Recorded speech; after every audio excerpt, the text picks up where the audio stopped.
လူတယောက်သည်ပေါင်800လေးသောကြောက်တုံးကြီးကိုမကာရေတွင်းထဲသို့ပစ်ချလိုက်သည်ရေစင်တက်လာသောအရှိန်ဖြင့်သူ၏စံပင်ကိုစေးကြောရန်ကြံစီနေခြင်းဖြစ်သည်သို့သောရေကအဝေးကြီးသို့လွင့်စင်သွားခြင်းသို့မဟုတ်သူ၏ဘောင်းဘီကိုသာရွှဲနစ်သွားစေခြင်းဖြင့်အကြိမ်ကြိမ်လွဲချော်နေခဲ့သည်သို့သောသူအရှုံးမပေးခဲ့ပါစပင်တန့်ရှင်းမှုမရှိဘဲနှင့်ရှောင်းလင်ကျောင်းတော်ထဲသို့ဝင်ပြီးတိုင်းပညာသင်ယူခွင့်ရမည်မဟုတ်ကြောင်းသူသိနေသည်သူသည်ထက်ခါတလဲလဲစူးစမ်းခဲ့တော်လဲရေကသူ၏ဦးကောင်းစီသို့တစ်ခါမျှရောက်မလာခဲ့ပါ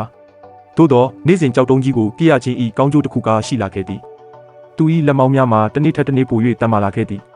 တလခန့်ကြာတွင်ရေစင်တက်သည့်နီလန်းကိုသူနားလဲသွားပြီးမြည်သည့်ထောင်ကမဆူသူ၏စပင်ကိုလွယ်လွယ်ကူကူစေးကြောနိုင်လာခဲ့သည်သူခွန်အားကလည်းအလွန်ကြီးမားလာသဖြင့်ပေါင်800လေးသောကြောက်တုံးကြီးမှာသူ့လက်ထဲတွင်အမွေးတောင်တစ်ခုကဲ့သို့ပေါ်ပါနေတော်သည်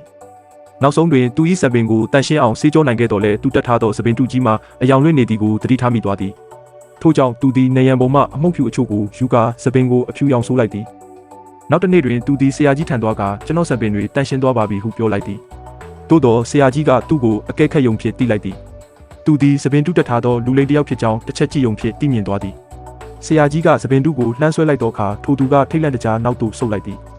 တလားတာကြောက်တုံးပြစ်လေးချင်းကန်ကြောင့်သူ၏ခြေလမ်းများကတွက်လက်နေပြီးခွန်အားများကလည်းမယုံနိုင်စရာကောင်းလောက်အောင်ရှိနေခဲ့သည်သူသည်တိုင်းပညာသင်ပေးရန်ဆရာကြီးကိုအတနာခံခဲ့တော်လဲမြေပြင်ပေါ်သို့အပြစ်ခံရပြီးစပင်တူလည်းဆွဲခွာခြင်းခံလိုက်ရသည်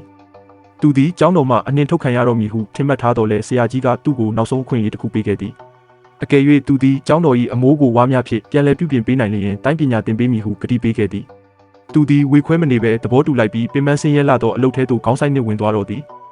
အမိုးပြင်နေစဉ်အတွင်းအောက်ဘက်တွင်ဝါကွင်းများဖြင့်လေ့ကျင့်နေသောရှောင်းရင်တပည့်များကိုကြည့်ကာသူသည်လည်းလိုက်လံတူပလေ့ကျင့်ခဲ့သည်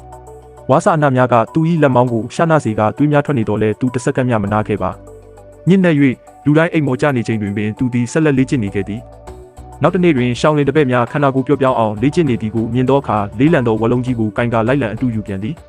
သူ၏လက်ထဲမှဝါလုံးကြီးလွတ်ကျလူနီးပါဖြစ်ခဲ့တော်လဲရခင်ကကြောက်တုံးပြစ်လေ့ကျင့်ခဲ့သောအရှိန်ကြောင့်မလွတ်အောင်ထိန်းနိုင်ခဲ့သည်တနေ့ထက်တနေ့သူသည်ကျောင်းတော်ကိုပြင်ဆင်ရင်းရှောင်းလင်တိုင်းပညာရဲ့အားလုံးကိုတိတ်တဆိတ်ခိုးယူသင်ယူနေခဲ့သည်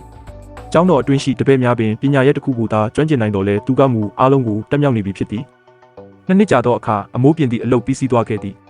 သူသည်ပညာကိုပွင့်ပွင့်လင်းလင်းသင်ယူခွင့်ရတော်မူဟုထင်နေချိန်တွင်ဆရာကြီးကသူနှစ်ပေါင်းများစွာတည်ဆောက်ခဲ့သောဝါညံများအားလုံးကိုပြန်ဖြတ်ခိုင်းလိုက်ပြန်သည်ထိုအခါထိုသူသည်ဒေါသပေါက်ကွဲသွားတော့သည်သူသည်အမိုးပေါ်မှခုန်ဆင်းကဆရာကြီးထံသို့ပြေးဝင်ပြီးရှင်းပြချက်တောင်းဆိုတော်လဲတပည့်များကသူ့ကိုဝိုင်းဝန်းဖမ်းဆီးကာကျောင်းတော်ပြင်ပသို့အပီးပိုင်နှင့်ထုတ်လိုက်ကြသည်အမှန်စင်စစ်ဆရာကြီးသည်သူကခိုးဝင်လာသောပြင်ပလူတစ်ယောက်ဖြစ်ကြောင်းအစကတည်းကသိရှိပြီးသားဖြစ်သည်